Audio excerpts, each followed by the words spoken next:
નમસ્કાર દર્શક મિત્રો, હું દીપિકા પાંચાણી કચ્છ ઉદય ટીવી ન્યૂઝમાં આપનું સ્વાગત કરું છું। મિત્રો, આજે HSC બોર્ડનું સામાન્ય પ્રવાહનું પરિણામ જાહેર થયું છે, ત્યારે તેમાં સફળ થનાર સૌ તેજસ્વી તારલાઓને કચ્છ ઉદય પરિવાર વતી ખૂબ ખૂબ શુભેચ્છાઓ।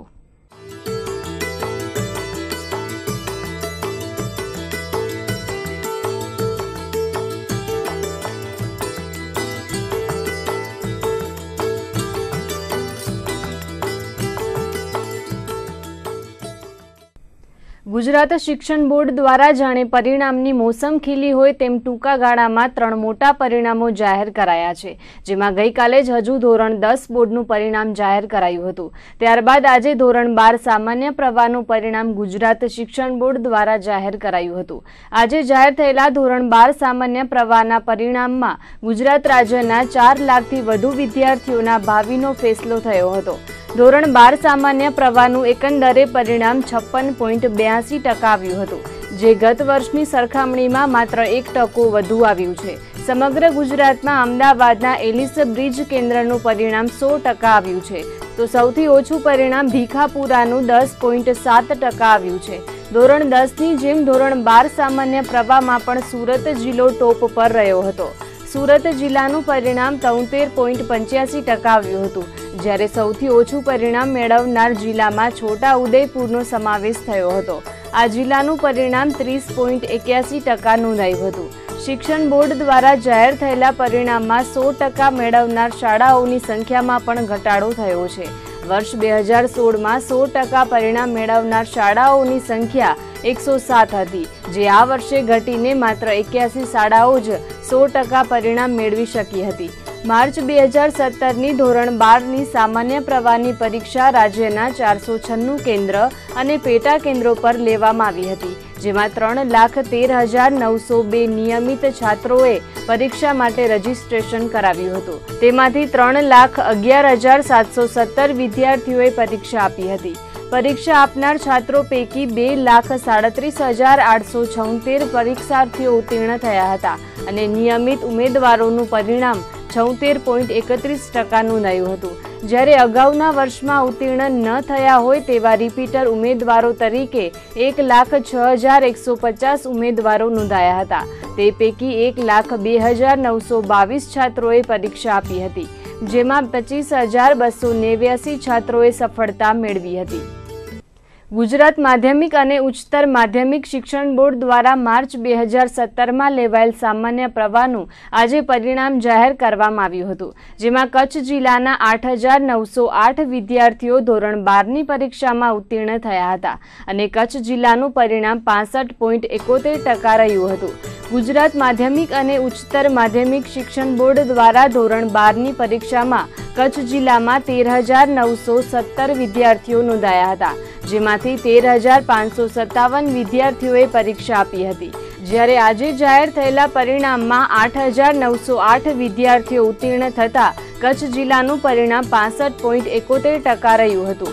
બોર્ડ દ્વારા આજે સવારે 8 કલાકે બોર્ડની વેબસાઇટ પર પરિણામ જાહેર કરાતા વિદ્યાર્થીઓએ ઇન્ટરનેટ પર જ પોતાનું પરિણામ ચકાસી લીધું હતું, તો શાળાઓમાં 7મી જૂને પરિણામપત્રનું વિતરણ કરવામાં આવશે।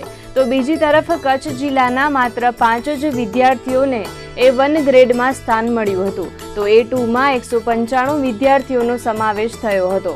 પરિણામ જાહેર થતાની સાથે જ ઉત્તીર્ણ થયેલા વિદ્યાર્થીઓમાં ખુશીની લહેર જોવા મળી હતી, તો એકાદ વિષયમાં સહેજ માટે રહી જનાર વિદ્યાર્થીઓમાં થોડી હતાશા પણ ફેલાઈ હતી। જિલ્લા શિક્ષણાધિકારી ડોક્ટર મધુકાંત આચાર્યએ ઉત્તીર્ણ થયેલા તમામ વિદ્યાર્થીઓને અભિનંદન પાઠવ્યા હતા, તો શાળા સંચાલકો તેમજ શિક્ષકો દ્વારા પોતાની શાળામાં સફળ રહેલ વિદ્યાર્થીઓને અભિનંદન પાઠવીને જીવનમાં પ્રગતિ કરવા આશીર્વાદ પાઠવ્યા હતા। ગુજરાત માધ્યમિક અને ઉચ્ચતર માધ્યમિક શિક્ષણ બોર્ડ દ્વારા આજે જાહેર થયેલ ધોરણ 12ના બોર્ડના પરિણામમાં કચ્છ જિલ્લાનું પરિણામ 65.71% રહ્યું હતું, જ્યારે ગત વર્ષે કચ્છનું પરિણામ 72.5% હતું, એટલે કે ચાલુ વર્ષે ધોરણ 12નું પરિણામ નીચું આવ્યું હતું। ગત વર્ષની તુલનાએ આ વર્ષે પરિણામ 6.34% ઘટ્યું હતું। આજે જાહેર થયેલા પરિણામોમાં કેન્દ્ર વાઇઝ આવેલા પરિણામની ટકાવારી પર નજર કરીએ તો કચ્છ જિલ્લાના 13 કેન્દ્રોમાંથી સૌથી ઊંચું પરિણામ ગાંધીધામ કેન્દ્રનું આવ્યું હતું અને સૌથી નીચું પરિણામ મેળવનાર કેન્દ્રમાં ગાંધીધામ ઝોનનો સમાવેશ થયો હતો. સૌથી ઊંચું પરિણામ મેળવનાર ગાંધીધામ કેન્દ્રનું પરિણામ 84.77% આવ્યું હતું તો ભુજનું પરિણામ 83.34%, ભચાઉનું 75.93%, આદિપુરનું 81.83%, માંડવીનું 83.36%, જ્યારે અંજારનું 74.31%, રાપરનું 69.75%, નખત્રાણાનું 79.79% અને નલિયાનું 80.85%, પાંધરોનું 76%, મુન્દ્રાનું 81.70%, ભુજ ઝોનનું 34.38% અને ગાંધીધામ ઝોનનું 27.14% પરિણામ નોંધાયું હતું. આજે જાહેર થયેલ ધોરણ 12 બોર્ડની પરીક્ષાના પરિણામમાં ગ્રેડ વાઇઝ આવેલા પરિણામ પર નજર કરીએ તો A1 ગ્રેડ મેળવવામાં કચ્છની 5 વિદ્યાર્થીનીઓએ સફળતા મેળવી હતી. ધોરણ 12 બોર્ડની પરીક્ષામાં કચ્છ જિલ્લાના 13,917 છાત્રો પરીક્ષામાં બેઠા હતા, જેમાંથી 8,908 છાત્રો ઉત્તીર્ણ થયા હતા અને 5,009 જેટલા વિદ્યાર્થીઓ નાપાસ થયા હતા. તો સર્વોચ્ચ પરિણામ A1 ગ્રેડ મેળવવામાં કચ્છની 5 વિદ્યાર્થીનીઓએ સફળતા મેળવી હતી, જ્યારે A2 ગ્રેડમાં પણ 195 વિદ્યાર્થીઓએ સફળતા પ્રાપ્ત કરી હતી. મિત્રો, આજે ધોરણ 12 બોર્ડનું સામાન્ય પ્રવાહનું પરિણામ જાહેર થયું હતું. આ પરિણામમાં A1 ગ્રેડ મેળવવામાં કચ્છના 5 છાત્રોએ સફળતા મેળવી હતી. A1 ગ્રેડ મેળવવામાં 5 વિદ્યાર્થીનીઓએ ડંકો વગાડ્યો હતો. કોઈ પણ વિદ્યાર્થી A1 ગ્રેડ મેળવવામાં સફળ થયો ન હતો. A1 ગ્રેડ મેળવનાર છાત્રોની વાત કરીએ તો ભુજની માતૃછાયા કન્યા વિદ્યાલયની 4 કન્યાઓએ A1 ગ્રેડ મેળવીને સફળતા પ્રાપ્ત કરી હતી, જેમાં રિંકલ પંકજભાઈ જેઠી, તર્જની જાગૃતભાઈ અંજારિયા, દેવાંશી યોગેશભાઈ ગોર અને રિદ્ધિ અમરભાઈ પંડ્યાએ A1 ગ્રેડ મેળવ્યો હતો. તો આદિપુરની સેન્ટ ઝેવિયર્સ સ્કૂલની હેતાલી જગદીશભાઈ ઠક્કરે A1 ગ્રેડ પ્રાપ્ત કર્યો હતો. આમ કચ્છમાં A1 ગ્રેડ મેળવવામાં કન્યાઓએ સપાટો બોલાવ્યો હતો. A1 ગ્રેડ મેળવનાર છાત્રોએ પોતાની પ્રતિક્રિયામાં એકાગ્રતાપૂર્વક અભ્યાસ કરવાની વાત કરી હતી. શરૂઆતથી જ પ્લાનિંગ સાથે અભ્યાસ કરીને 100% સફળતા મેળવી શકાય છે. સાથે જ કેટલીક છાત્રાઓએ જણાવ્યું હતું કે સોશિયલ મીડિયાથી દૂર રહીને અભ્યાસ કરવો જોઈએ, તેના પર ભાર મૂક્યો હતો. સામાન્ય પ્રવાહની તેજસ્વી છાત્રાઓએ CA, પ્રોફેસર તેમજ બેન્કિંગ ક્ષેત્રમાં આગળ વધવાની ખેવના વ્યક્ત કરી હતી. મારા આ અચીવમેન્ટનું ક્રેડિટ હું મારા પેરેન્ટ્સને આપવા માગું છું, કેમ કે એ લોકોએ મને હંમેશા પ્રોત્સાહન આપ્યું છે અને મારા ટીચર્સ જેમણે મારા પાછળ ખૂબ મહેનત કરી છે. ભણવાની સાથે સાથે એક્સ્ટ્રા કરિક્યુલર એક્ટિવિટીઝમાં એક્ટિવ રહેવું એનો હું આગ્રહ રાખું છું અને હું રોજના 3 to 5 hours સ્ટડી કરતી હતી અને આના કારણે મારો ટાઈમ મેનેજમેન્ટ સરસ થઈ જતો અને મારો ડેલી શેડ્યુલ ઇઝી કરી દીધું. મારા સૌથી પહેલાં રોલ મોડલ્સ મારા પેરેન્ટ્સ છે and the second person by whom I am greatly inspired is Dr. APJ Abdul Kalam. છેલ્લે હું બધાને એ મેસેજ દેવા માંગુ છું કે હંમેશા ખુદ પર ભરોસો હોવો જોઈએ. મારો શાળામાં પ્રથમ ક્રમાંક છે અને મારા પર્સન્ટાઇલ રેન્ક 99.98 છે અને ટકા 91.71 છે. વર્ષ દરમિયાન તો બહુ જ મહેનત તો કરવી જ પડે તો જ આટલા સારા માર્ક્સ આવી શકે છે, પણ એવું નથી કે બહુ જ બહાર ક્યારે નહીં જવાનું કે ટીવી નહીં જોવાની, બધું જ એન્જોય કરવાનું અને સાથે મહેનત પણ કરવાની. મને ટીચિંગ કે બેન્કિંગની લાઇનમાં જવાની ઈચ્છા છે. વિદ્યાર્થીઓને એ જ કહેવા માંગુ, થોડું સોશિયલ મીડિયાથી દૂર રહેવું અને બહુ જ મહેનત કરવી. વર્ષ દરમિયાન આપણે પહેલાંથી જ ખૂબ મહેનત કરવી પડે તો જ આપણે એટલી જ મહેનત છેલ્લે જળવાય. અને શાળાના શિક્ષકોએ અમને ઘણું સારું માર્ગદર્શન આપ્યું છે. અમારા માતા પિતા તરફથી પણ અમને ઘણું સારું સપોર્ટ મળ્યું છે. એમના વગર અમે આ સિદ્ધિ હાંસલ ન કરી શક્યા હોત. એકચ્યુઅલી ટીચિંગ લાઇનમાં આગળ જવાની ઈચ્છા છે, એટલે BCom M.Com એવી રીતે આગળ વિચાર્યું. સફળતાનો યશ તો ગુરુજનો શિક્ષકોએ બહુ જ સપોર્ટ કર્યો હતો. બાકી માતા પિતા કુટુંબોનો સાથ તો હોય તો જ આવી સફળતા. વર્ષ દરમિયાન મહેનત એટલે એટલું સિરિયસલી નહીં, પણ એમ રોજનું રોજ વાંચી લેવાનું અને રોજનું નિયમિત રિપીટેડલી વાંચન કર્યું હોય એટલે આરામથી મળે સફળ. વિદ્યાર્થીને ટીપ એ જ આપવાની કે બહુ તમે રોજનું રોજ નિયમિત વાંચો. હવે BCom કરવાનું અને સાથે CA નું કરવાનું. જે અપેક્ષાઓ હતી ને સ્કૂલને કારણે જ હતી કે સ્કૂલમાં એટલી મહેનત કરાવતા ને અમને, અને ગમે ત્યારે કહીએ કે અમને આ ડાઉટ છે તો ક્યારેય ના ન પાડતા. હજી પેપર આવ્યું હોય ને ઘરે પહોંચી જતા આખું પેપર ચેક થઈ જતું, એટલી મહેનત કરતા. એટલે જે કાંઈ પણ છે બધા ટીચર્સનો ફાળો છે રિઝલ્ટમાં. અને નોર્મલી માતૃછાયાની છોકરીઓ હોય ને એ હંમેશા ઊંચો ગોલ રાખીને જ આગળ વધતી હોય, એટલે એ લોકો આગળ વધી જ શકે. અને ગોલ મારો તો 90 સુધીનો હતો જ એમ, એટલે સફિશિયન્ટ છે. હું CA કરવાની છું ને હમણાં મારી ફર્સ્ટ એટેમ્પ છે જૂનમાં. ટેન્શન રાખવાથી એટલો કાંઈ ફરક નથી પડતો કે આમ બોર્ડ છે ને એટલું ટેન્શન રાખી, ટેન્શન લઈને એટલા જ ગભરાઈ જતા હોઈએ છીએ. એટલે ખાલી આપણો ટાર્ગેટ નક્કી રાખવાનો. કલાક તો ક્યારેય પણ આમ વધુ ઓછા થઈ શકે, પણ ટાર્ગેટ નક્કી હોય તો આપણે એમ થાય કે ના આજે પૂરું કરીને સૂવું જ છે, એટલે ટાર્ગેટ પ્રમાણે ચાલી તો થઈ. ખૂબ સુંદર પરિણામ છે, કારણ કે ગુજરાત આખાનું રિઝલ્ટ ખૂબ સારું આવે છે, અને એમાં પણ અમારી માતૃછાયા કન્યા વિદ્યાલયનું રિઝલ્ટ તો લગભગ મોટે ભાગે દર વર્ષે 97 થી 99% સુધીનું હોય છે. અને આ વખતે પણ કહેતા મને ખૂબ આનંદ થાય છે કે અમારી માતૃછાયા કન્યા વિદ્યાલયનું પરિણામ 99% છે.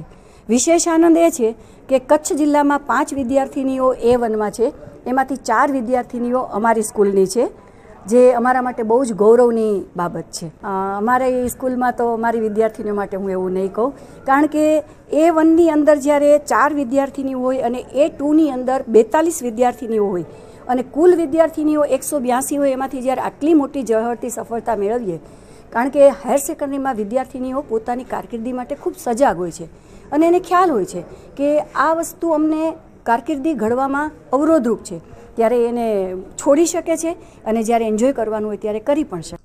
આગામી 4 જૂને કચ્છ સહિત રાજ્યભરમાં GPSCની ક્લાસ 1 અને 2ના અધિકારીઓ માટે ભરતી પરીક્ષા લેવાશે અને તે સંદર્ભે સરકાર અને વહીવટી તંત્રએ પરીક્ષાલક્ષી તૈયારીઓ શરૂ કરી દીધી છે. રાજ્યભરમાં લેવાનાર GPSCની પરીક્ષામાં 3 લાખ જેટલા ઉમેદવારો પરીક્ષા આપવાના છે, જેમાં કચ્છ જિલ્લામાં 18 કેન્દ્રો પર 4946 ઉમેદવારો પરીક્ષા આપશે. GPSCના સંયુક્ત સચિવ આશા શાહે રાજકોટ ખાતે સૌરાષ્ટ્ર અને કચ્છના અધિક કલેક્ટર્સ, પોલીસ અધિકારીઓ અને શિક્ષણાધિકારીઓ સાથે હાઈ લેવલની મીટિંગ યોજી હતી, જેમાં પરીક્ષા કેમ લેવી, પરીક્ષા કેન્દ્ર પર બેઠક વ્યવસ્થા, સુરક્ષા બંદોબસ્ત, સુપરવાઇઝર્સ, કેન્દ્રોના સંચાલકોની જવાબદારી, નોડલ ઓફિસરની નિમણૂક કરવા સહિતના મુદ્દે માર્ગદર્શન આપ્યું હતું. 4 જૂને લેવાનાર પરીક્ષામાં રાજ્યભરના કુલ 1092 કેન્દ્રો પર 2,94,171 ઉમેદવારો પરીક્ષા આપશે, જે અંતર્ગત રાજકોટમાં કુલ 68 કેન્દ્રોની વ્યવસ્થા કરાઈ છે, જેમાં 16,266 ઉમેદવારો પરીક્ષા આપશે. તો સૌરાષ્ટ્રમાં કુલ 10 સેન્ટર ઉપર પરીક્ષા લેવાશે, તો કચ્છના 18 કેન્દ્રો પર 4,946 ઉમેદવારો પરીક્ષા આપવાના છે. આગામી 18મી જૂને કચ્છ જિલ્લાની ગ્રામ પંચાયતોમાં પેટા ચૂંટણી યોજાવાની છે, તો અબડાસા તાલુકાના ચારોપડી ગ્રામ પંચાયતની ચૂંટણી યોજવામાં આવશે. આ પેટા ચૂંટણી માટે આવતીકાલથી ફોર્મ ભરવાનું શરૂ કરાશે. ગઈકાલે જ બહાર પાડવામાં આવેલા જાહેરનામા અનુસાર કચ્છ જિલ્લાની 121 ગ્રામ પંચાયતોમાં પેટા ચૂંટણી યોજાશે, તો અબડાસાના ચારોપડી ગામે ચૂંટણી યોજાવાની છે. તાલુકા વાઇઝ વાત કરીએ તો ભુજ તાલુકાની 21 ગ્રામ પંચાયતોની 47 સભ્ય પદની સીટો અને 1 સરપંચ પદની ચૂંટણી થશે. માંડવીમાં 41 ગામોમાં 47 સભ્યો અને 2 સરપંચ, મુન્દ્રાના 18 ગામોમાં 18 સભ્યો અને 1 સરપંચ, અંજારના 20 ગામોમાં 22 સભ્યો અને 1 સરપંચ, ગાંધીધામના 2 ગામોમાં 2 સભ્ય પદની બેઠકો, ભચાઉના 18 ગામડાઓમાં 19 બેઠકો, રાપરના 11 ગામડાઓમાં 11 બેઠકો, નખત્રાણાના 29 ગામોમાં 38 સભ્યો અને 1 સરપંચ, અબડાસાના 28 ગામોના 32 સભ્યો અને 2 સરપંચ તેમજ લખપત તાલુકાના 13 ગામોની 13 સભ્યોની પદ બેઠક માટે આગામી 18મી જૂનના પેટા ચૂંટણી યોજાશે. આમ કુલ મળીને કચ્છ જિલ્લાની 121 ગ્રામ પંચાયતોના 249 સભ્યો અને 8 સરપંચ માટે પેટા ચૂંટણી યોજાશે તેવું જિલ્લા ચૂંટણી અધિકારીની યાદીમાં જણાવાયું હતું. કચ્છમાં યોજાનાર પેટા ચૂંટણીના ફોર્મ આવતીકાલથી ભરવામાં આવશે. ભુજની ભાગોળે આવેલા કોડકી રોડ પર સ્વામિનારાયણ સોસાયટીમાં સુધરાઈના કર્મચારીના ઘરમાંથી સ્થાનિકોએ કૂટણખાનું ઝડપી પાડ્યું હતું. સોસાયટીના ઘરમાં ચાલતી ગોરખ પ્રવૃત્તિમાં ભુજના પ્રતિષ્ઠિત વેપારી સાથે 2 મહિલાઓને સ્થાનિકોએ રંગે હાથ પકડીને પોલીસ બોલાવી હતી, પરંતુ પોલીસે ચેપ્ટર કેસ કરીને ત્રણેયને જામીન મુક્ત કર્યા હતા. ભુજની ભાગોળે કોડકી રોડ પર રેલવે પાટા ક્રોસ કરતાની સાથે જ જમણી બાજુએ આવેલી સ્વામિનારાયણ સોસાયટીમાં આ ઘટના પ્રકાશમાં આવી હતી. સ્થાનિકોનું માનીએ તો સુધરાઈના કર્મચારી વિનોદભાઈ ભટ્ટના ઘરમાં છેલ્લા લાંબા સમયે દેહ વ્યાપારના સોદા થતા હતા.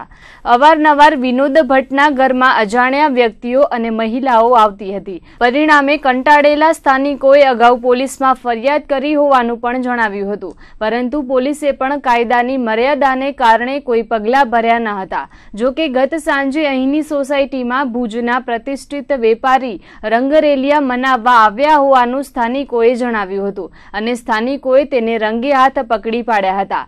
સ્વામિનારાયણ નગરમાં વેપારી શખ્સ સાથે પકડાયેલી 2 મહિલાઓને કારણે ભારે બોલાચાલી થઈ હતી. દરમિયાન પોલીસને ટેલિફોનિક જાણ કરાતા એ ડિવિઝન પોલીસ મથકના PSI KC વેશણવ સહિતનો કાફલો ઘટના સ્થળે ધસી ગયો હતો. પોલીસે ભુજમાં ફર્નિચરનો શોરૂમ ધરાવતા વેપારી હસમુખલાલજી મોરબિયા અને સુધરાઈના કર્મચારી વિનોદ ભટ્ટની પત્ની અને તેની સાથેની 1 મહિલાને પકડી પાડી હતી. સ્થાનિકોએ જણાવેલા આરોપીઓના નિવેદનો લઈને પોલીસે કલમ 116 પૈકી 3 અને 107 હેઠળ ચેપ્ટર કેસ કરીને છોડી મૂક્યા હતા. પરંતુ માત્ર આટલી જ કાર્યવાહીથી ખીનાયેલા સ્થાનિકોએ એવી માંગ કરી હતી કે અહીં રહેતા સુધરાઈના આ કર્મચારી અને તેની પત્નીને સોસાયટીમાંથી બહાર કાઢવામાં આવે. સોસાયટીમાં ચાલતા ગોરખ ધંધાઓને કારણે સોસાયટીનું નામ બદનામ થાય છે તેવું સ્થાનિકોએ જણાવ્યું હતું. આ અંગે જો યોગ્ય કાર્યવાહી નહીં થાય તો કલેક્ટર અને SPને રજૂઆત કરવાનું સ્થાનિકોએ જણાવ્યું હતું. બેન રીએ છે, એમના ઘરમાં ધર્મિષ્ઠાબેન, એમને અમે ઘણી વખતથી 3-4 વર્ષથી અહીંયા રહીએ છીએ અને એમને ઘણી વખત અમે સમજાવ્યું કે સારી રીતે રહેવાનું, એમ ઊંધું સીધું કામ નહીં કરવાનું. તો પછી એમના ઘરે બીજા માણસો આવે, બીજી બાયડીઓ આવે, તો આમ બધા છોકરાઓ રમતા હોય, અહીંયા રહેતા હોય, એટલી બધી સોસાયટી છે.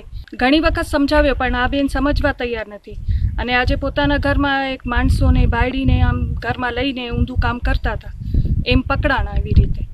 તો અમે શું કાર્યવાહી કરવામાં આવી આપણા તરફ? કાર્યવાહીમાં એમ કે અમે પોલીસ બોલાવી, એના માટે પોલીસમાં જાણ કરી તો પોલીસ આવી હતી. એટલે બેનનું એવું કહેવું છે કે એનું પોલીસ સ્ટેશનમાં બધી જગ્યાએ એની બહુ લાગવગ છે, એટલે એ ધમકી એ દે છે બધાને કે તમારથી જે થાય કરી લ્યો, આ વસ્તુ અહીંયા ચાલુ જ રહેશે. અને પુરુષો આવે છે ત્યાં અને અનૈતિક સંબંધ એ લોકો સાથે બાંધે છે અને સોસાયટીને પણ નામ ખરાબ કરે છે. અને આ બધા અમે ફેમિલીવાળા જ છીએ અહીંયા, અમારા છોકરાઓ મોટા છે, બધાના હસબન્ડ છે અહીંયા, અને એની સામે ગમે ત્યારે કપડાં પહેર્યા વગર એ બહાર નીકળી જાય છે અને એ લોકોને પણ લલચાવવાની કોશિશ કરે છે. એટલે અમારું તો એવું કહેવું છે કે એને આ સોસાયટીમાંથી એને કાઢો અહીંથી, નહીં તો અમારી સોસાયટી ખરાબ થશે. ફર્નિચરની ગુડ સિટી ફર્નિચર વાળા જ હતા એવું જાણવા મળ્યું છે. એમને મૌખિક કબૂલ્યું કે મારી ભૂલ થઈ ગઈ, હવે હું નહીં કરું, અમને જવા દો. પણ તે પણ છતાં અમે પોલીસને બોલાવેલી, પોલીસને જાણ કરેલી ને પોલીસે પણ એની આગવી ઢબે પૂછપરછ કરી તો અમને સ્વીકાર્યું કે આ સાચી વાત છે, મારી ભૂલ થઈ ગઈ છે, હું ખરાબ ઈરાદાથી આ ઘરે આવેલો હતો, આ બે બિઝનેસ કરે છે મને ખબર નથી, પણ એમને લાલચમાં હું આવી ગયો ને હું એમની પાસે આ રીતના ને સ્વીકાર્યું પોલીસને. પછી અમે પોલીસ સ્ટેશન પણ ગયેલા, પોલીસે કાગળ ઉપર ખાલી નામ બધાના અમારા રહેવાસીઓના લખ્યા આગળ કોઈ જાતનું કાંઈ થયું નહીં, કાર્યવાહી થઈ નહીં. તો મેં આડોશ પાડોશ લોકો બધા ઘણા સમયથી એમને કહી છે કે ભાઈ તમે અમે સોસાયટીમાં કોઈ એવું ખરાબ કામ ન કરો, ખરાબ માણસોને બોલાવો નહીં, જેથી કરીને આપણી સોસાયટીનું નામ ખરાબ થાય. તે છતાં પણ એ માયના નથી હજી સુધી. હવે લોકો આજ અમે કંટાળીને બધા સોસાયટીવાળા સાથે થઈને અમે પોલીસને બોલાવી, તે છતાં પણ કોઈ રિઝલ્ટ અમને મળેલું નથી. આવતીકાલે જો આના ઉપર એક્શન નહીં લેવાય તો અમે આગળની કાર્યવાહી માટે કલેક્ટર સાહેબ પાસે જશું, ડીએસપી પાસે જશું. વધારે પડશે તો અમે ગાંધીનગર અને દિલ્હી સુધી પણ કાર્યવાહી કરવા માટે તૈયાર છીએ. વાગડ સાઉથ ફોલ્ટ લાઇન સક્રિય હોવાને કારણે રાપર, ભચાઉ સહિત વાગડ પંથકમાં ભૂકંપના આંચકાઓ અનુભવાતા હોય છે. ત્યારે આજે વહેલી સવારે દુધઈ નજીક 3.4ની તીવ્રતાનો ભૂકંપનો આંચકો અનુભવાતા વાગડવાસીઓની આંખો ખુલી ગઈ હતી. દુધઈથી 27 કિલોમીટર દૂર ભૂગર્ભમાં 17.1 કિલોમીટરની ઊંડાઈમાં ભૂકંપનું કેન્દ્ર બિંદુ નોંધાયું હતું. સિસ્મોલોજી વિભાગની કચેરીમાં નોંધાયેલા આંચકાની તીવ્રતા 3.4ની રહી હતી. છેલ્લા 15 દિવસ દરમિયાન વાગડ પંથક તેમજ ખાવડા નજીક 3 કે તેથી વધુની તીવ્રતાના 7 જેટલા આંચકા અનુભવાયા હતા. ઉલ્લેખનીય છે કે વર્ષ 2001માં આવેલા વિનાશકારી ભૂકંપનું કેન્દ્ર બિંદુ પણ વાગડ ફોલ્ટ લાઇન હતી. ત્યારે ભૂગર્ભીય હલનચલનના કારણે વાગડ તેમજ ખાવડા પંથકમાં આવા આંચકાઓ અનુભવાતા રહે છે. ભચાઉના ચકચારી રેપ કેસમાં આરોપીને કોર્ટે નિર્દોષ જાહેર કર્યો છે. આ કેસની વાત કરીએ તો ફરિયાદી નારણભાઈ પૂંજાભાઈ કોહલીની દીકરી પર ભચાઉના સીતારામપુરામાં રહેતા રમઝાન ઓસમાણ મિયાણા તથા 3 શકબંધ શખ્સોએ ઉપાડીને લઈ ગયા હતા તેવી ફરિયાદ ગત 21મી નવેમ્બર 2013ના રોજ ભચાઉ પોલીસ મથકે નોંધાઈ હતી. ત્યારબાદ ભોગ બનનાર મળી આવતા અને તેની ઉંમર 18 વર્ષથી નાની હોતા આરોપી રમઝાન ઓસમાણ મિયાણા સાથે પોસ્કો એક્ટની કલમનો ઉમેરો કરાયો હતો અને આરોપી રમઝાન ઓસમાણ મિયાણાની ધરપકડ કરવામાં આવી હતી અને તપાસના અંતે કોર્ટમાં ચાર્જશીટ દાખલ કરાઈ હતી. આ કેસ સ્પેશિયલ કોર્ટમાં ચલાવવા પાત્ર હોવાથી કેસને પ્રથમ ભુજની સ્પેશિયલ કોર્ટમાં ચલાવવામાં આવ્યો હતો. ત્યારબાદ નામદાર શ્રી અંજારની સ્પેશિયલ કોર્ટમાં ચાલ્યો હતો, જેમાં ફરિયાદ પક્ષે 15થી વધુ સાક્ષીઓ તથા 10થી વધુ દસ્તાવેજી પુરાવાઓ રજૂ કરવામાં આવ્યા હતા. આરોપી સામેનો કેસ પુરવાર કરવા પ્રયત્ન કરવા માટે બંને પક્ષોની દલીલો સાંભળવામાં આવી હતી અને બચાવ પક્ષ તરફથી નામદાર શ્રી ઉચ્ચ અદાલતના વિવિધ ચુકાદાઓ ટાંકીને એવી રજૂઆત કરવામાં આવી હતી કે ફરિયાદી પક્ષના પુરાવાઓ ઊભા કરવામાં આવ્યા છે અને આરોપીને ખોટી રીતે સંડોવવામાં આવ્યો છે, જેમાં આરોપી પક્ષની દલીલોને માન્ય રાખીને આરોપી રમઝાન ઓસમાણ મિયાણાને અંજારના નામદાર શ્રી એડિશનલ સેશન્સ જજ શ્રી પંચાલ દ્વારા નિર્દોષ છોડી મૂકવાનો હુકમ કરવામાં આવ્યો હતો. જગતનો તાત અનેક પ્રશ્નોનો સામનો કરે છે. છેલ્લા લાંબા સમયના વણઉકેલ્યા પ્રશ્નો અંગે અનેક વખત રજૂઆત કરવામાં આવી છે, પરંતુ કોઈ જ સમસ્યાના ઉકેલ ન આવતા આજે ભારતીય કિસાન સંઘ દ્વારા જંગી જાહેર સભા યોજીને રેલી સ્વરૂપે આવેદનપત્ર પાઠવવામાં આવ્યું હતું. કિસાન સંઘના નેજા હેઠળ આજે પ્રથમ ભુજની ભાગોળે પ્રાઇમ કોમર્શિયલ ગ્રાઉન્ડ ખાતે સભા યોજાઈ હતી, જેમાં ગુજરાત પ્રદેશ કિસાન મોરચાના પ્રમુખ મગનભાઈ પટેલે સભાને સંબોધન કરીને ખેડૂતોના પ્રશ્નોને વાચા આપી હતી. ખેડૂતોએ આજે વિવિધ 20 મુદ્દાઓને અનુલક્ષીને આવેદનપત્ર પાઠવ્યું હતું, જેમાં મુખ્યત્વે હર ખેત કો પાણી હેઠળ સમાન સિંચાઈ દરથી રાજ્યના કિસાનોને પાણી મળે તેવું આયોજન કરવા જણાવ્યું હતું. વીજતંત્રના પ્રશ્નો અને આડેધડ કરવામાં આવતા ચેકિંગને બંધ કરવાની માંગ કરાઈ હતી. વડાપ્રધાન પાક વીમા યોજના કોઈપણ સંજોગોમાં મરજિયાત કરવામાં આવે, રોઝ ભૂંડર સહિતના જંગલી જનાવરો દ્વારા ખેતીના થતા ભેલાણમાંથી મુક્તિ અપાવવામાં આવે, વર્ષ દરમિયાન ફરજિયાત પાણીપત્રક તૈયાર કરાય અને તે મુજબ પાણી પૂરું પાડવામાં આવે તેવી માંગ કરાઈ છે. ઉપરાંત પાક રક્ષણ માટે તાર ફેન્સિંગ વ્યક્તિગત ધોરણે આપવામાં આવે, ખેડૂતોના ટ્રેક્ટર ટોલીને ટેક્સમાંથી મુક્તિ અપાવવામાં આવે, નર્મદાનું ફાળવવામાં આવેલું પાણી વહેલી તકે ખેડૂતોને આપવામાં આવે, ખેડૂતોને કૃષિ ધિરાણ ઓછા વ્યાજે આપવામાં આવે, રાસાયણિક ખાતરમાં અપાતી સબસિડી સીધી ખાતામાં જમા કરાવાય, તેમજ ખોટી રીતે શરત ભંગ કરવામાં આવેલી જમીનો કબજેદારોને સોંપવામાં આવે તેવી માંગ જિલ્લા કલેક્ટરને આવેદનપત્ર પાઠવીને કરાઈ હતી. સભા સ્થળેથી મોટી સંખ્યામાં ઉમટેલા ખેડૂતો દ્વારા રેલી યોજાઈ હતી અને પ્રદેશ કિસાન સંઘ પ્રમુખ મગનભાઈ પટેલની અધ્યક્ષતામાં આવેદનપત્ર પાઠવવામાં આવ્યું હતું, જેમાં કચ્છ જિલ્લા કિસાન સંઘના પ્રમુખ હંસરાજભાઈ કેશરાણી, સંયોજક વિઠ્ઠલભાઈ ભીમાણી, લક્ષ્મણલાલજી વરસાણી સહિતના હોદ્દેદારો અને ખેડૂતો મોટી સંખ્યામાં જોડાયા હતા. વિષય આ છેલ્લા 38 વર્ષથી ભારતીય કિસાન સંઘ કામ કરે છે. ખેડૂતોના એક પ્રશ્નને લઈને કોઈ પણ એવો પ્રશ્ન નથી કે જે ભારતીય કિસાન સંઘે ખેડૂતોના પ્રશ્નને લઈને સરકારમાં રજૂઆત ન કરી. પરંતુ આ બધું કર્યા પછી અને સરકારે અનેક પ્રશ્નો ઉકેલ્યા પછી પણ અને અત્યારે અમે એ દાવા સાથે કહીએ કે સરકારમાંથી 20,000 કરોડથી પણ વધુ રકમ દર વર્ષે ખેડૂતોને આપ્યા પછી પણ ખેડૂતોની સ્થિતિ દયનીય બનતી જાય છે. ખેતી છોડો અભિયાન ચાલે છે. એવી સ્થિતિમાં અમે હવે એના કાયમી ઉકેલ માટે કરીને જે 6 મુદ્દાઓ પ્રદેશમાંથી આપ્યા છે એમાં હર ખેત કો પાણી સમાન સિંચાઈ દરથી આપવાની વાત અને એના ઉપર તમામ ખેતરને પાણીની આપવાની વ્યવસ્થા. એટલે ગુજરાતની અંદર જે 1,42 લાખ ખેડૂત ખાતેદારોની જે કંઈ જે સમસ્યાઓ છે પિયતની સુવિધાઓ સર્વે નંબરને એને આપવાની વાત કરી છે. બીજો વિષય છે કે કોસ્ટ ઓફ કલ્ટિવેશન નક્કી કરીને 15% નફો ચડાવીને અમારે એ ગ્રામ્ય સ્તર ઉપર ખરીદવાની વ્યવસ્થા તંત્ર. સરકારે હાલમાં જે કંઈ ખરીદી કરી માત્ર 5%, 7%, 800 કરોડ રૂપિયાની મગફળી ખરીદી કરી પણ એ માત્ર 5-7% જ ખરીદી થઈ. તુવરની ખરીદી કરી ટેકાના ભાવથી પણ એ પણ 5-7% જ ખરીદી થઈ. 95% ખેડૂતોને બાકીના નીચાના ભાવથી વેચવાની ફરજ પડી રહી છે. એટલે સમગ્ર ખેડૂતોની જે વેદના છે એ વ્યથા લઈને અત્યારે એ સિસ્ટમ કે તમામ ખેડૂતોનો જે ભાવ માલ છે એ સરકારના બાંધ્યા ભાવથી એને 15% નફો ચડાવીને ખરીદવાની ગ્રામ્ય સ્તર ઉપર વ્યવસ્થા ઊભી થાય એના માટેની બીજી માગણી છે. અને ત્રીજી માગણી અમારી એ છે કે ખેતી ભેલાણ કરતા તમામ પરિબળો રોજ હોય, ગુંડ હોય, ગુડખર હોય, રખડતા ઢોર પશુ હોય, મોર હોય કે વાંદરા હોય, તમામ પરિબળોથી ખેડૂતોને મુક્તિ આપીને એમાંથી જે ભેલાણ થાય તો એને સરકાર તરફથી વળતર મળવી જોઈએ. આ 3 મુખ્ય મુદ્દાઓ અમારા છે. બાકીના જે કંઈ અત્યારે વહીવટી જે મુદ્દાઓ છે એ અહીંયાના ઉમેરાયા છે. એમાં 126ની 135ની કામની વાત હોય, કનેક્શનની વાત હોય, બાકીના ઘણા અનેક મુદ્દાઓ અમે ઉમેર્યા છે. પાક વીમાની વાત છે, એ બધા છે ઉમેર્યા. દવાના વેચાણમાં સરકાર પોર્ટલ લાવવા માંગે છે તેમજ ઓનલાઈન દવાના વેચાણ ઉપરાંત અન્ય વિવિધ મુદ્દાઓના વિરોધમાં ભારતભરમાં મેડિકલ સ્ટોર બજાર બંધ રાખવાનો આદેશ અપાયો હતો. એલાનના પગલે આજે કચ્છભરમાં પણ મેડિકલ વ્યવસાય સાથે જોડાયેલા ફાર્માસિસ્ટ દ્વારા મેડિકલ સ્ટોર બંધ રાખીને વિરોધ વ્યક્ત કરાયો હતો. આ અંગેની વિગતો મુજબ ગેરકાયદેસર ઓનલાઈન વેચાણ ઉપર તાત્કાલિક પગલાં લેવા સંભવિત પોર્ટલનો વિરોધ, વેપારી વિરોધી ભેદભાવભરી નીતિમાં બદલાવ કરવા તેમજ દવાના ભાવ નિયંત્રણ નીતિમાં પ્રજાલક્ષી અભિગમની માંગ, દવાના ભાવ કરવાના તથા વેચાણ માટેના કાયદા સંશોધનમાં વેપારીનો સમાવેશ કરવા સહિતના મુદ્દાઓને લઈને 1 દિવસીય હડતાલ યોજાઈ હતી.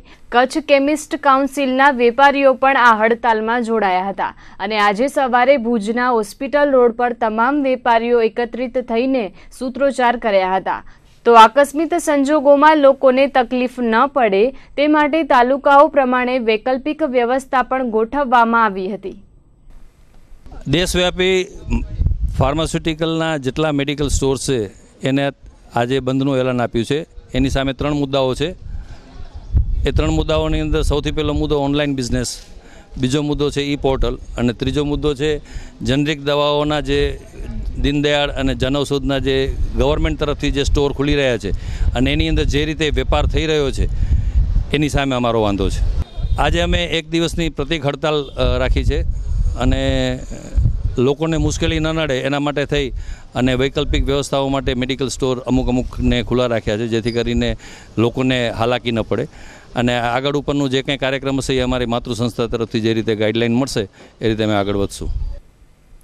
ગત 20મી મેથી કંડલા પોર્ટમાં વારસદારોને નોકરી આપવાની માંગ સાથે 5 વારસદારોએ પ્રતિક ઉપવાસ શરૂ કર્યા હતા. પરંતુ પોર્ટ પ્રશાસને 9 દિવસ વીત્યા છતાં પણ કોઈ મચક ન આપતા આંદોલનને વધુ તીવ્ર બનાવવા સોમવારથી આમરણ ઉપવાસ શરૂ કરાયો હતો, જેમાં વારસદારોએ ભૂખ હડતાલ શરૂ કરી છે.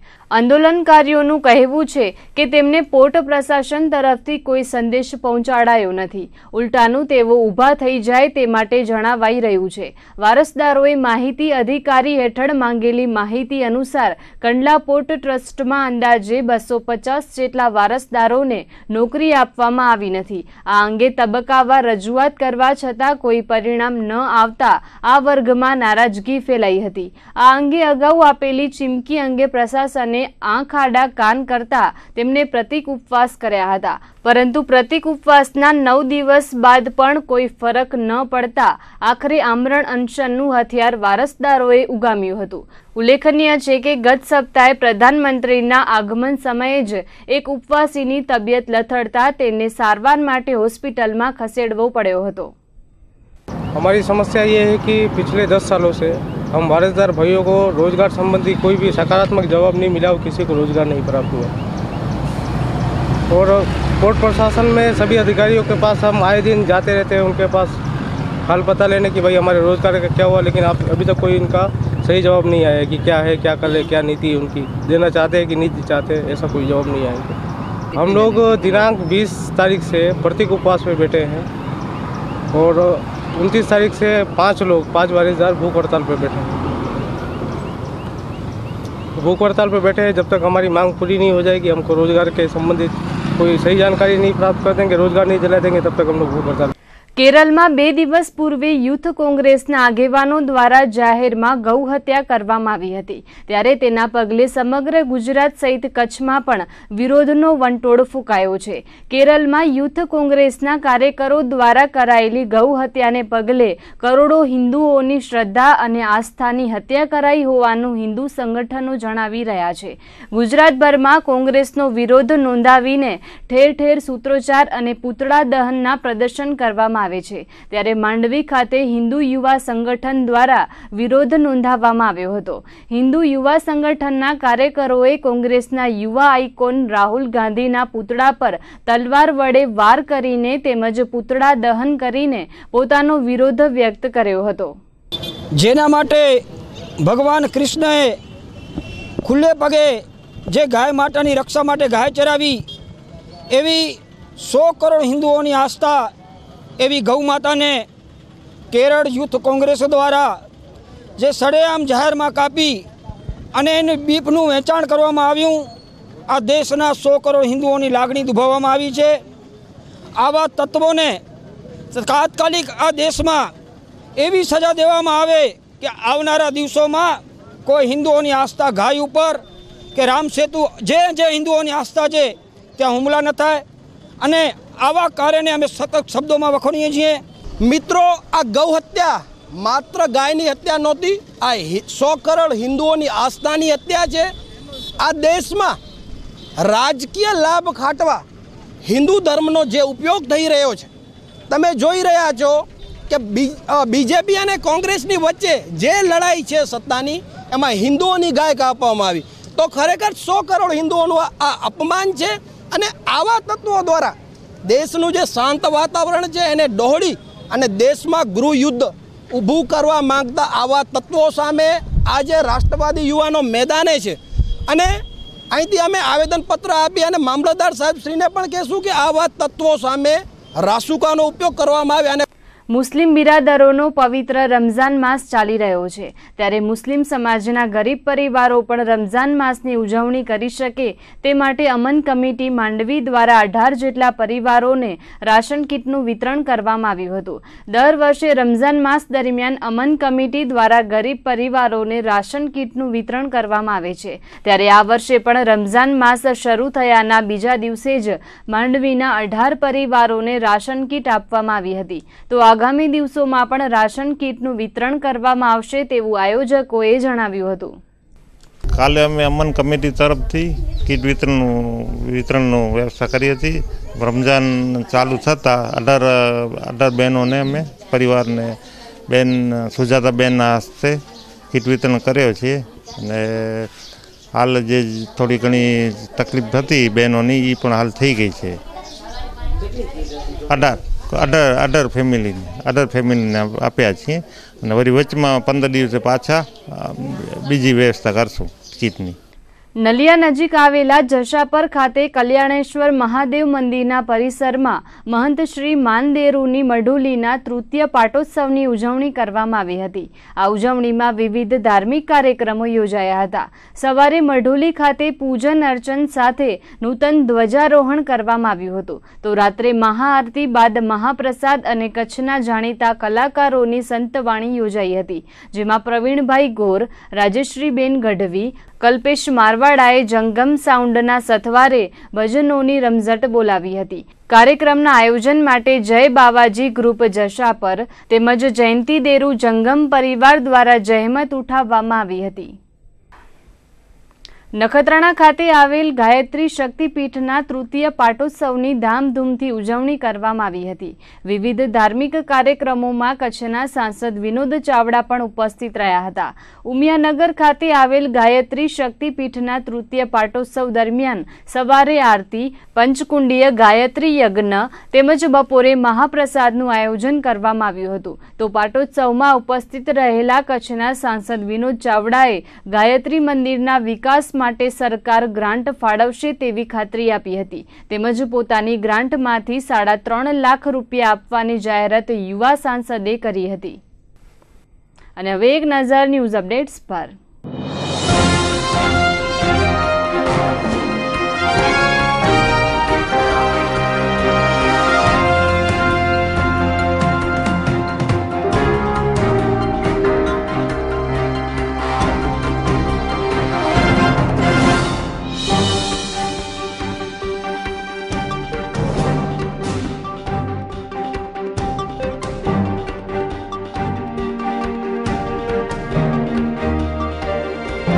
તો આજના બુલેટિનમાં બસ આટલું જ. ફરીથી મળીશું આવતીકાલે. ત્યાં સુધી અમને રજા આપશો. નમસ્કાર.